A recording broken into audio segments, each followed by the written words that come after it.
access to success. বিরতির পর একটা সংবাদে আপনাদের আবার স্বাগত। পরিকল্পনা মন্ত্রী আহমদ মোস্তফা কামাল বলেছেন, টেকসই উন্নয়নের জন্য সবার আগে গুণগত উন্নয়নকে গুরুত্ব দিতে হবে।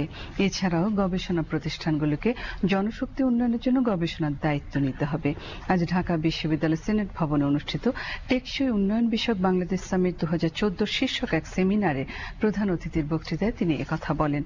এ সময় শিক্ষা মন্ত্রণালয়ের যুগ্ম সচিব সোহরাব হোসাইন ও বাংলাদেশ কারিগরি শিক্ষা বোর্ডের চেয়ারম্যান ডক্টর আব্দুল হক তালুকদার বক্তব্য রাখেন। মন্ত্রী বলেন, টেকসই উন্নয়নের জন্য সরকার কাজ করে যাচ্ছে।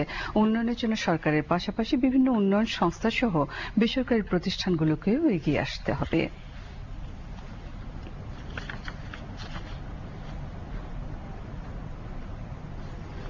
খাদ্যমন্ত্রী অ্যাডভোকেট কামরুল